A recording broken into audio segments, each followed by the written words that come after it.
Okay, well, good morning and good afternoon, everyone, and welcome to today's Exploring by the Seat of Your Pants event. My name is Joe Grabowski, and I'll be your host for today. So as we gather, we are reminded that throughout Canada, we are situated on Indigenous land, both ceded treaty land and unceded land. This land is steeped in rich Indigenous history and home to many First Nations, Inuit, and Métis people today. As a country, we have a responsibility for the stewardship of the land on which we live and work. Today, I acknowledge the Mississaugas of the Credit First Nation, Anishinaabe, and Haudenosaunee and Neutral people whose traditional territory I'm broadcasting live from today. So Secret Path Week is a national movement commemorating the legacies of Gord Downie and Chanie Wenjack. The Gord Downie and Chanie Wenjack Fund would like to inspire all Canadian classrooms to use this week to answer Gord Downie's call to action and do something, as we share knowledge and work towards meaningful reconciliation.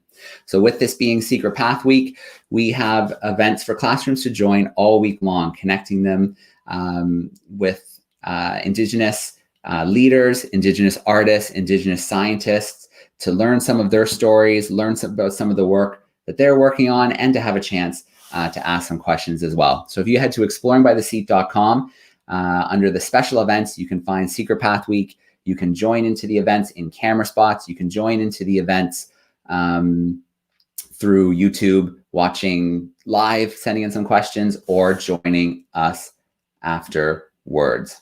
All right. Well, let's get to our 1 p.m. event. Absolutely thrilled to be joined today by Dr. Tasha Hubbard. She's a writer, a filmmaker, and associate professor at the University of Alberta. Also joining us today, we have Jade Tootoosis. She is the sister of the late Colten Boushie and has been one of the spokespersons for her family in their international pursuit for justice. She currently works with the Faculty of Native Studies as their Alumni Relations and Community Engagement Coordinator. So let's bring Jade and Tasha into the event with us. Hey, Jade. Hey, Tasha. How you doing today? Good, thank you. All right. Well, it's so great to have you joining us live today. We're really looking forward to getting to know you a little bit better and talking a little bit about the film as well as some of the social justice issues. So Tasha, I'll let you take over for a little bit and I'm queued up and ready for the clips when you would like them. Great. So thank you so much. Yeah, I just want to say, we're going to be talking today about the film nîpawistamâsowin, We Will Stand Up, which follows the family of the late Colten Boushie. And before we get into what happened to him and the family and the story of the film, I'd like to turn it to Jade, who can introduce you to who Colten was as a person before we get into what happened to him. So I'm going to turn this to Jade. Thank you for that, Joe, and thank you for that, Tasha. Just really feel honored to be here today and to gather with students across Canada and have this discussion. Before we get into things, I just like to reflect and bring my late brother into the space and acknowledge who he was. So my name is Jade Tootoosis. I am the sister to the late Colten Boushie. Colten was one of the younger ones amongst my siblings, amongst my generation. And I always remember him being at family gatherings as one of the escapios who helped serve the food, who helped get the firewood, who would help with various gatherings within our family. But one of the things I always like to reflect on is the kind and the generous, but most of all, the humorous personality that he had. He was a very funny individual that liked to make those around him smile and laugh and feel good. He would get up out of his seat to go over and to hug you to make sure that that he appreciated you being there. And one of the things that, in our family, we all have these interesting nicknames that we have for those around us. And it's interesting that they usually have something to do with food. So growing up, we didn't really know him as Colten. We always knew him as Coco. And this stems from the fact that, his older brothers, his two older brothers, who he was usually always with, they were usually inseparable. They couldn't pronounce his name accordingly, so they would call him Coco. And that just kind of stuck. And for myself, I always thought we called him Coco because he was one of the darker, one of the more browner amongst us in our group. But he was just this very outgoing person who enjoyed to make those around him happy, feel safe, and feel welcomed. And we just miss him every day. He's that little brother that everyone wishes that they had. And that's a little bit about my brother Colton. Thank you for that, Jade. So on August 9th, 2016, Colton and his friends entered a farmyard nearby their reserve, which is Red Pheasant. And this happened around North Battleford's area in northwestern Saskatchewan, which is Treaty 6 territory. And on that day, they entered in. Colton and two young women were asleep in the back of the vehicle, and two young men drove into the farm. Gerald Stanley and his son Sheldon Stanley were fixing a fence in the yard, and one of the young men got out of the car and jumped onto a parked quad, at which point in time the Stanley family started yelling and swearing and started to come over, and what they said scared the young man enough that he jumped off the quad into the vehicle, and they attempted to drive away. At this point, Sheldon Stanley had caught up to the vehicle and took his hammer that he'd been using to fix the fence and smashed it into the windshield of the vehicle that the young people were in. And at that point, according to the court record, Gerald Stanley ran and grabbed a loaded handgun. And this handgun is a weapon of war that was used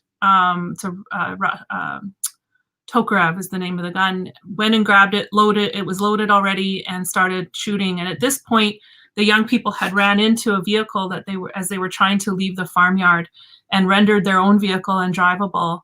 So with the events that were happening, the two young men who were awake jumped up and ran out of the yard, and two shots were fired.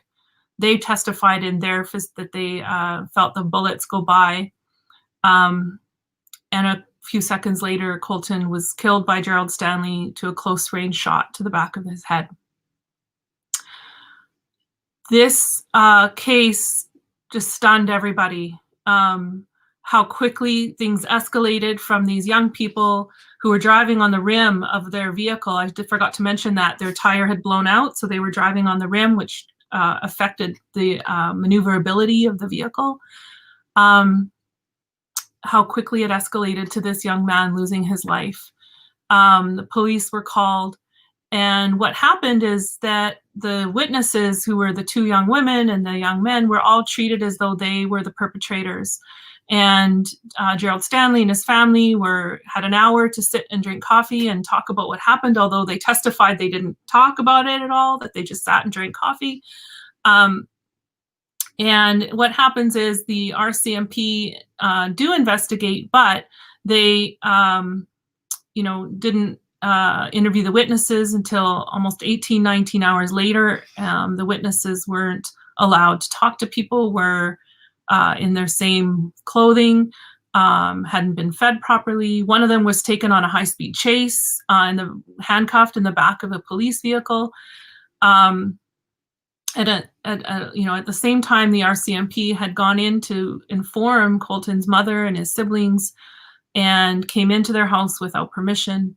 And when Debbie, the mother, fell down in grief, she was then accused of having been drunk, and the family was given no support, no victim services attention immediately. Just armed officers came up into their home. So this launches this whole situation where the rest of the world starts to find out what's happened. And, I was driving on rural roads myself with my son and my nephew, who were 9 at the time. I knew Jade from before. She's married to my cousin. And we started talking about our sympathy for Jade, and my thoughts went to the family of Colton, how horrific this was. But what the RCMP also did is they released a press release. And in that press release, they said that, 5 young people are being investigated for theft. And that as a result of this attempted theft, one of the young people died. And so what that did is it set a narrative. It told a story that blamed these young people. And in journalism, they talk about where you put your lead.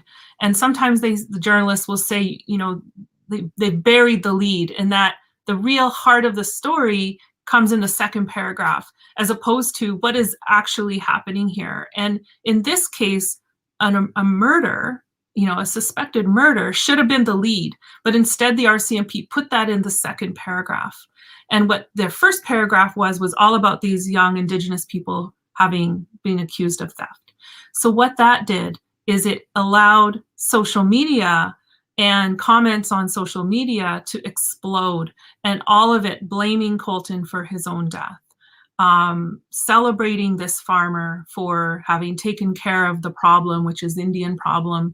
And some people, these are not, when a lot of people told me at the time, well, these are people who are uneducated, who don't know any better. And I'm like, so I actually started investigating who these people were, and others did as well. And no, these are people with education. These are teachers. These are engineers. And in some cases, elected officials were saying things like, Gerald Stanley's a hero, and shoot, shovel, shut up, things like that. So it really sort of, people talked about like it increased racial tension, but what it actually did was it pulled back all of the racism that has been going on since the beginning, since colonialism, since the settlement of Canada. This racism is not new. It's just became much more of a focus. So I'm watching this happen. This is my community. I'm not from Red Pheasant, but I'm from nearby. My dad's family is from nearby, and I grew up in Saskatchewan.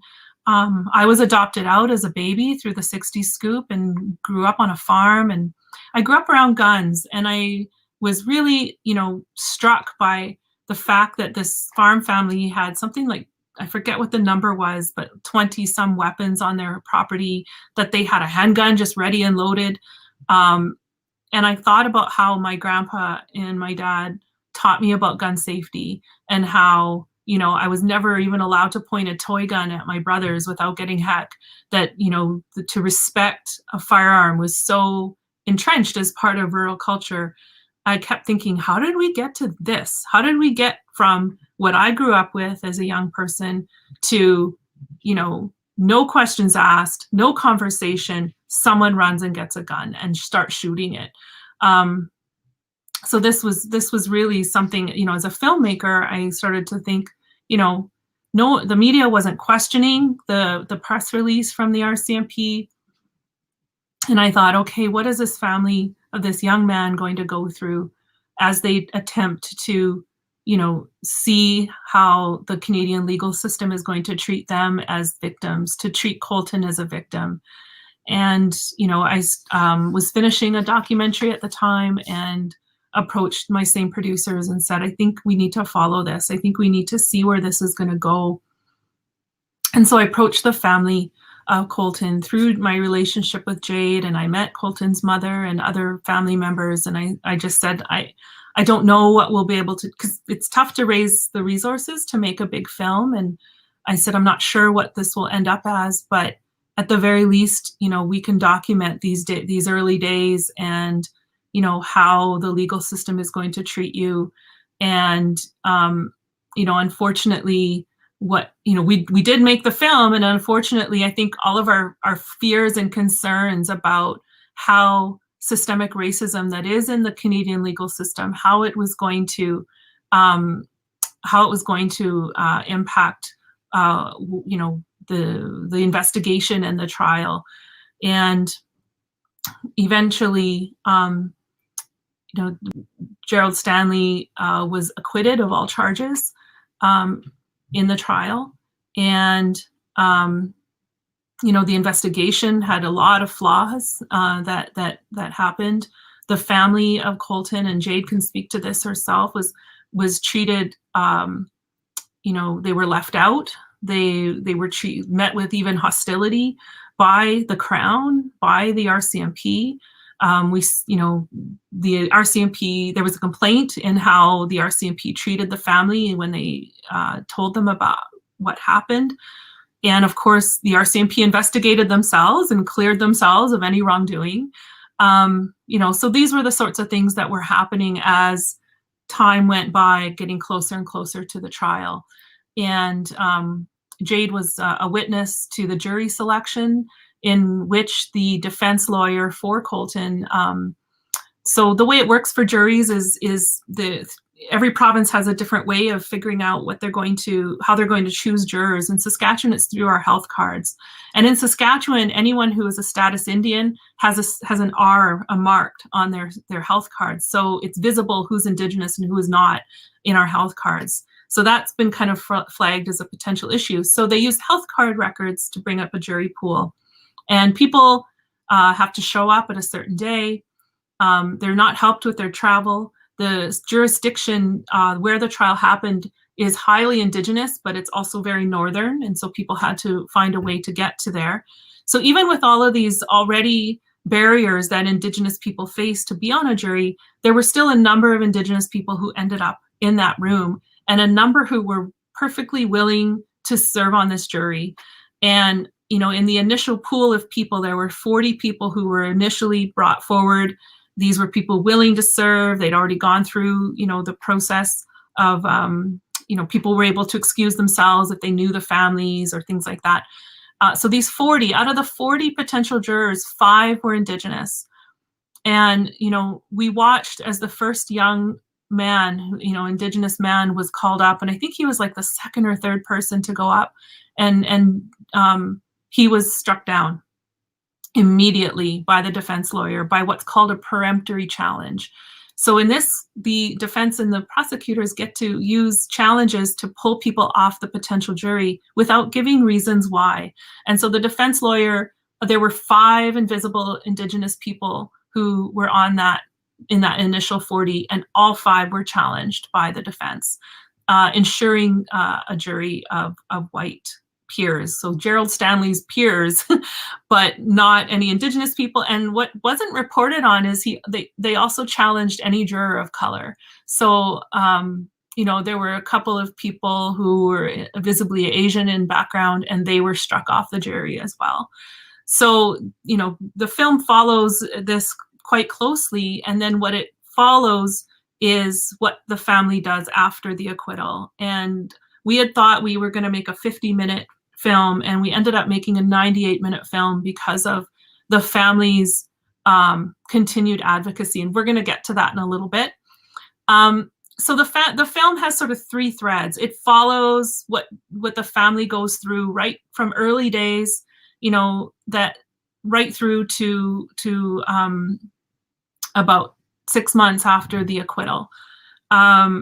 It also became a bit of a personal film, and there's a personal thread in the film that is my own family's story. And I don't do that lightly. I've been asked to do that in the past, and I've never agreed to. But with this one, because I felt pretty strongly as a mother of 2, of these Indigenous boys who are in my life, who I'm here to protect and take care of, and the concerns I had for them about what's going to happen when they're adults, what's going to happen when, and already they're 13 and they're 5'8" and 5'11". So already they're being perceived as adults. What does that mean for them? What does this case mean for them? And I also wanted to bring in my own adoptive family. And as I mentioned earlier with the gun safety, I wanted to be able to talk about these things. I wanted to be able to talk to my own family about settler colonialism, about whose territory this is, and about where we're at, where, our young people are not, able to go through their own territory without, fear of violence, and really, looking at the way to see this as violence. The third strand, I was really struck, not just, of course what had happened, but I was also really thinking about, there's been a real history of colonial violence in this particular territory, and this is the case across Canada. I mean, if you can look at the own history of your region and the different incidents that have happened. But I knew a lot of people weren't aware of the colonial history of the Battlefords, and that in the Riel resistance in 1885 that came about because of starvation policies, because of these the Canadian military being called to suppress, and the intention of some of that Canadian military to actually slaughter Indigenous people. As a result of all of this, there were 8 Cree warriors who were hung without a trial in 1885. And the local residential school children were forced to come and witness this. And, I had known that story through oral history from my own family, but I was aware that general Canadians didn't know this, that this is part of the history, that the RCMP have a history of enforcing oppressive policies across Canada, and especially, in our case, in the Prairies. So I wanted to have a historical thread. And so there's animation that runs throughout the film to try and kind of do a catch up of, like, if you didn't know this now, you need to know this. If you didn't know this already, you need to know this now, and that the things that happened in this case are not isolated, and they're not happening just in the now, that this is a continuation of things that have been happening for a very long time. So I'll ask you to play the clip, which is a character in the film who originally wasn't meant to be a character, but he kind of came forward and throughout when we started looking at the editing, and it's his response to what happened. Right, this is immediately following the verdict, when not just people in Saskatchewan, I think, but people across the country were absolutely gutted that there were no consequence in the murder of this young man. So I'll have you play the clip now.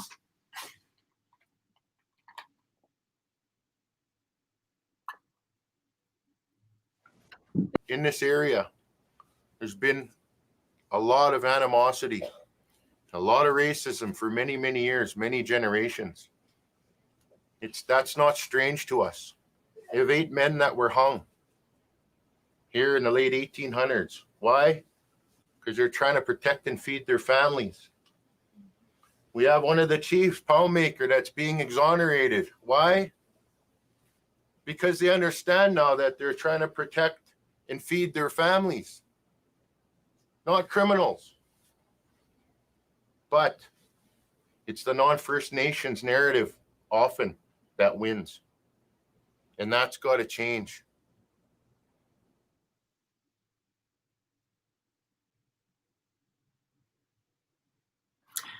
Yeah, thanks, Joe. So, I'm going to turn it over to Jade, because what happens the very next day after this verdict and how devastated everybody is, the very next day, the family made the decision to go to Ottawa and to attempt to meet with elected leaders there. And so the verdict happened on a Friday night. Saturday there were rallies that went up across the country to protest the verdict. And then on Sunday, we were all on a plane to Ottawa and started having meetings Monday morning. So I'll turn this over to Jade, and you can maybe talk, whatever you want to about the situation, and I'll just open it, whatever you want to say. All right. Thank you for that, Tasha. I really appreciate your strength to be able to give context and the background information to those that are watching, for those who haven't seen the film yet, or those who have, just to recap what we're here to talk about today. You did mention it briefly, talking about the way that my late brother was portrayed. And that's why it's good to speak at the very beginning, to bring his spirit and bring him into the conversation, so that you know that he was actually an amazing young man who was loved and missed and cherished always. And to sit here today and to be able to talk to what we went through, as Indigenous people, as a Cree woman from Saskatchewan, from the Prairies, I've experienced racism pretty much my entire life. I've seen it upon those around me, my loved ones. I've experienced it in classrooms. I've experienced it, in the grocery store, being followed around by security. I've experienced it now going through the Canadian legal system. As Sheldon said in the video, the justice system just doesn't sit right anymore, because you want to believe that if something was to happen to your loved one or to you, that there are laws in place, there are ethics and values which will see that wrongdoing was committed and that justice is deserved on your behalf. But for my family and I, and it's difficult to know that there are many other Indigenous families across Canada who are denied justice, who are treated differently by the systems, by individuals within the system, and individuals within society. The racism is apparent in all aspects, personal and systemic. And one of the things that was really difficult, and we continue to fight to this day, is the negative perception upon my late brother Colton, as well as all those individuals in the car, his 4 other friends, who are also victims in the circumstance, who were shot at as well, as you mentioned, who were also treated poorly by the RCMP and were further traumatized and treated aggressively throughout the court system. We see the stigma and these stereotypes put upon Indigenous people through the media. The RCMP first, they spoke to a theft. They immediately labeled Colton and his friends as thieves and trespassers before acknowledging that a life was taken, as burying the lead. And that happens all too often for Indigenous peoples. It's even apparent when you look at any news article going on the social media. If you take a glimpse in the comment section, it will show just how apparent racism is and the attitudes that people have towards Indigenous people. There continues to be a misunderstanding to treaty rights, to Aboriginal rights, but also just to the humanity of acknowledging that Indigenous people are humans that are deserving of love, of respect, and should be valued. And so that's something that my family and I, we've continued to have to tell people and to fight for the humanity of Colton. And that should not be apparent if all things are fair and just in this world. But in this story, you will see Indigenous people are treated differently. My family and I, we were treated differently. And to any Indigenous students that are watching today, I want you to know not to believe the narrative that is put out there upon you. Because you are so much more. You are not a criminal. You are smart. You have the abilities and skills to go on and to change the world. You can accomplish things that you put your mind to. There will be people who will doubt you, think less of you, and will even try to stop you. And that's not the world that we want to live in. That is not what I want for my nieces, for my nephews who are in the film. And we hope that by sharing our story, that it's through education and understanding that we shed light on this issue, this ongoing issue. And that as students, you're informing yourself, you're informing your understanding of the world, and you see that something is wrong here. And we all have a responsibility to stand up and to say something. We all have a responsibility to stand up against racism. We have a responsibility to inform and educate ourselves. What are treaty rights in Canada? Whose treaty nation are you currently residing on? What are the issues ongoing around you? It shouldn't fall on Indigenous people to have to inform you, and we shouldn't lose anybody. Nobody should have to die for these issues to be addressed. My brother's life was not taken in vain, and we hope that it creates the changes that are necessary so no other family goes through what we went through. Being a spokesperson, it is a scary thing. Saying enough is enough, and to say that things are not right, it can be scary. But know that you're not alone, that there are ancestors and people before you who have stood up and said no, who have looked forward and saw the strength of our people, and know that there are many Kookums and Mushums that are standing beside you each and every day, and they guide you and they protect you. I believe that to be true. Public speaking is definitely something that doesn't come easy, I think, to anybody, even to your teachers, to stand up and present every day, But if you speak with truth and honesty, and you come from a good place, but you're also open to having dialogue and discussion, It can be done. And for myself, I never thought that I would be speaking at the United Nations, nor would I have to speak upon something so awful, because I really wish my brother was here. I wish my brother could be sitting here today with us and he could be telling you about himself and his own experience and the things that need to be changed. But because he's not here, my family and I, we just continue to push and to fight. And I appreciate Tasha for sharing our story, because it made it easier. We didn't have to explain to Tasha the issues, the complexity of everything, why this is wrong. You know, she got it as an Indigenous person, especially being able to bring voice, and we were able to trust with her. But knowing that you can stand up and you can say enough is enough, and know that there are people with you, I hope that gives courage to everyone here today. And so I just want to share a clip. My family and I, we went to the United Nations because, as Tasha mentioned, even the RCMP investigated themselves and cleared themselves of any wrongdoing. Canada has a tendency to do the same thing as well. It will look upon itself and find very few flaws when we know there are so many. So bringing in the United Nations, an outside body, to come and take a look as to what's going on and to say this is what needs to be addressed, just gives strength and amplifies the voices of the Indigenous families and nations that are doing this work, including my families. So this is, if you could show the clip, this is what we said at the United Nations just 2 years ago.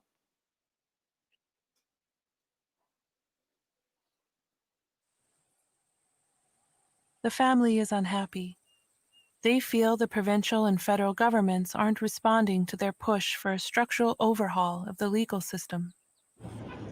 Because treaties are international covenants, the family decides to advocate at the United Nations Permanent Forum on Indigenous Issues. Jade is chosen as the spokesperson.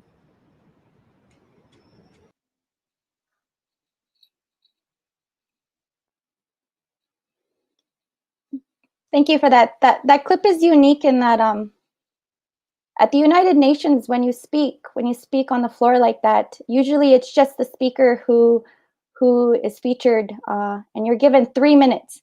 Mind you, you're given 3 minutes to say what you need to say. So you need to speak with conviction and with much focus and strength. But as you could see down the aisle, there were people that were coming, and these were Indigenous people from various other nations around the world that came and stood behind us, that stood all the way down the aisle and out of screen. And that to me is it's a pretty powerful moment. And as I said, sometimes it is difficult to speak out, to find the words to express what's going on, what you went through, what you're feeling even. But know that there are people out there that stand with you, that are in solidarity with the actions that you take, and believe in the changes that are necessary. So once again, to any Indigenous students out there that are watching today, know that you are valued, that you are loved, and that you have an auntie right here who stands with you in all that you do. So don't be afraid. And for our non-Indigenous students, to become an ally, inform yourself, educate on different topics, ask questions before making judgments and assumptions. And for the educators in the room, create a safe space for these discussions to take place, because we see the racism everywhere. We experience it all the time. The classroom should be a place where we can talk about these things and come up with ideas to address them together. So I really do appreciate being here today and being able to share more upon our experience and our journey. And I just want to go back to the rest of the group, to Joe and to Tasha, and see if there's anything else you'd like to add, or if there's any questions that we might have.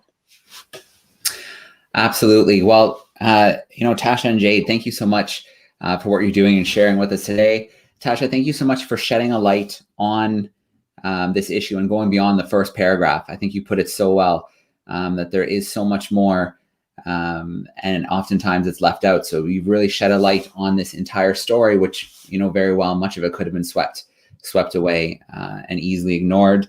And Jade, thank you so much. Thank you for your courage. Thank you for sharing your family's story. you know, what you're doing for Colton's legacy and others who are not facing justice. So thank you for your courage in sharing this story.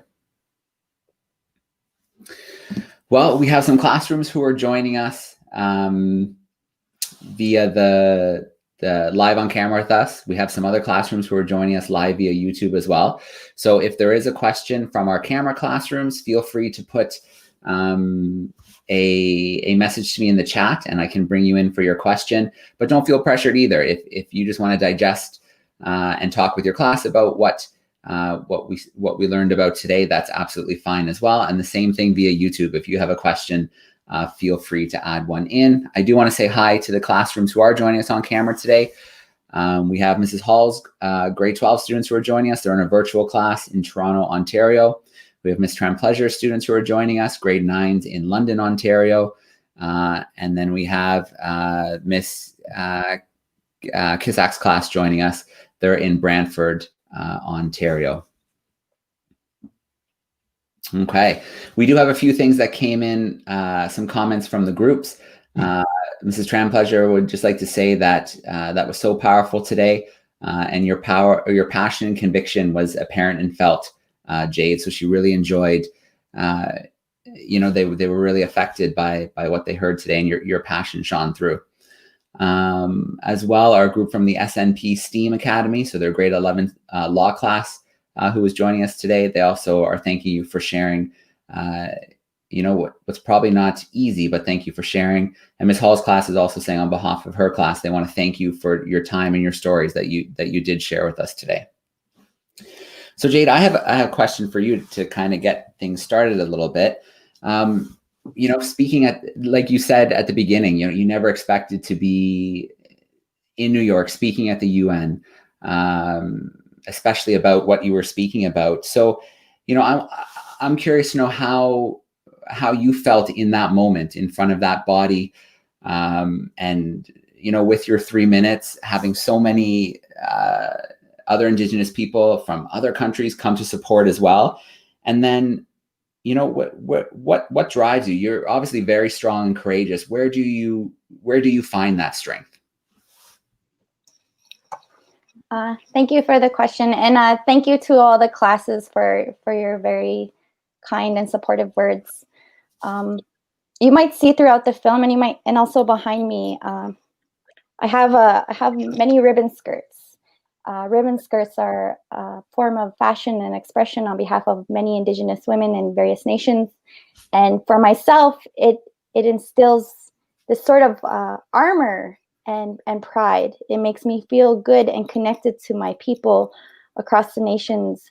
And also at the UN, you might even notice I have a beaded cape that was made for me by a very close friend of mine from the Onion Lake Nation, Cree Nation.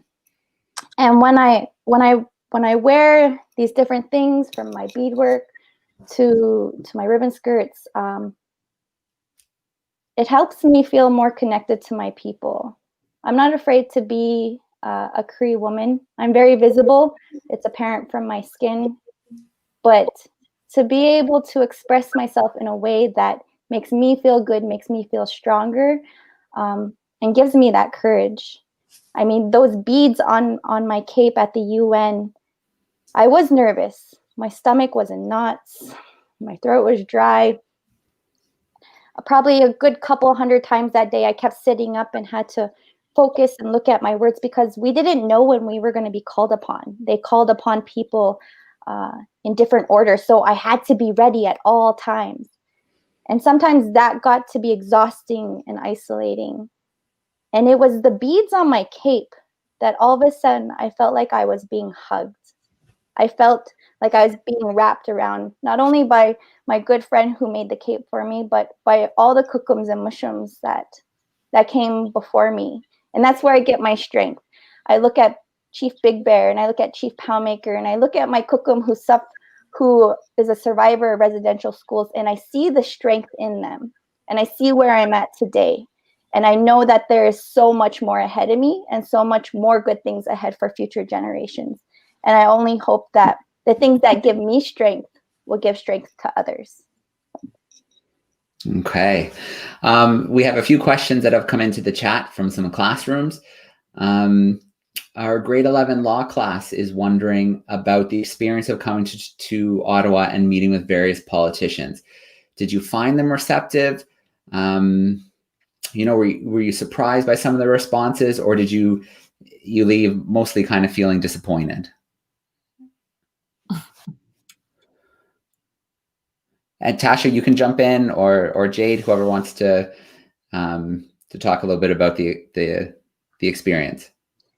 Well, I would say I was surprised that when we got to Ottawa, we got to meet so many different ministers who held different portfolios.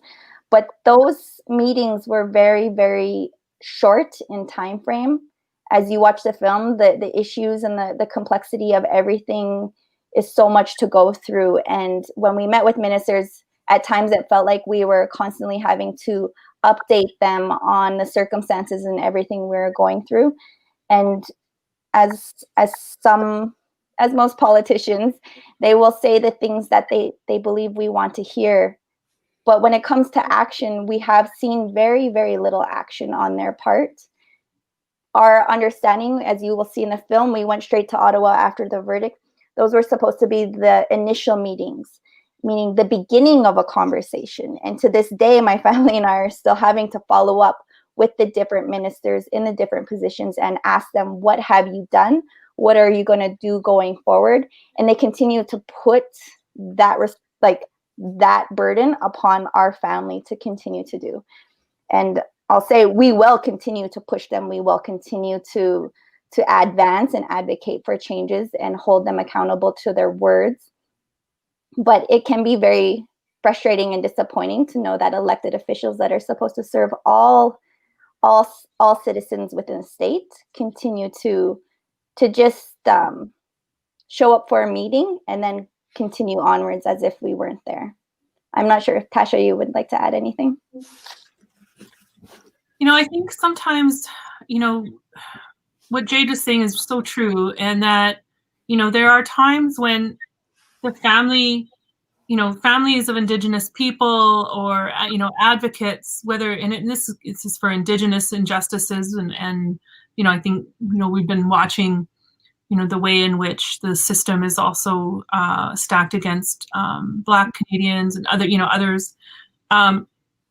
People go and take the time to, share what's happened to them. And, Jade and Debbie and Colton's family, unfortunately, are now experts in what it's like to be, discriminated against within the legal system. And, it's difficult for them to go and share that experience. And I think where the government goes wrong is not valuing that. And they're not there for themselves. They're not there, because, but they're there because they're giving gifts in the sense of like, this is what needs to change and this is what we experienced. And, unfortunately, I think, we're in a time and place where social media sometimes takes the place of that real engagement. And so one of the things that, we noticed the first time, is everyone wanted these photo ops with the family, but it appears that things are being done, but the real work, which is what Jade and Debbie and the family and the legal team of the family are offering is, no, we have experience on more specific things that can change. And that didn't happen. And when we went back in February with the film to screen it for Parliament, and unfortunately not many MPs showed up. But we did have other meetings, again with the Prime Minister, again with cabinet ministers, and they tried to start the meetings with a photo. And I had to stay quiet the first time, but the second time I was like, no, no, this isn't about photo ops. This is about actually listening to them and taking what they're saying. And many people, Indigenous people who have been advocating for these changes for decades, and it's really just now a matter of acting, making that change, and so the family continue to push for that. Okay, one of our students in London with Mrs. Trempleasure would like to know how can we make our justice system more transparent and fair? So I know this is a huge question, but is there something that students can do, maybe to raise awareness, or are there a few steps that you'd like to see happen to help make our system more fair and more transparent? Well, I'd say one of the things is knowledge, right? And so, I think that it's knowing how it's not fair is the big start, and we don't get taught that very often. So, that's a good start. The Royal Commission on Aboriginal Peoples that was done in the 1990s, I mean, they had really, strategic, specific things that could help the legal system change. And it was virtually ignored. And the TRC calls to action, take that up again.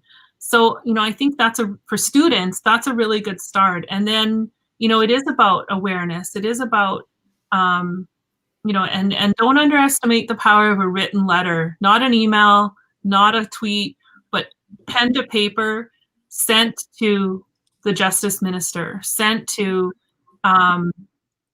the minister, Bill Blair, who's responsible for the RCMP, saying, we watched this film, we know that this is happening, and as young people, we want this to change, and they will listen to that.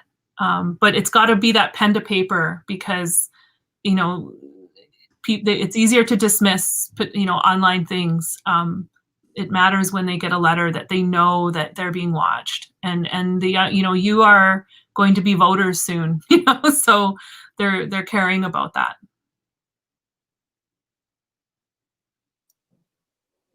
Yeah, and I would also add, when it comes to knowledge, understanding, this film tells the experiences of what's going on currently today, and it makes it a very valuable resource, and that it is accessible. At this point, anyone in Canada can access the entire film by going on the NFB website, by going on, I believe, CBC GEM. There's different platforms that people can access the film. That way, more people are informed as to what happened to us, but most of all, informed upon the issues that continue to happen in Canada.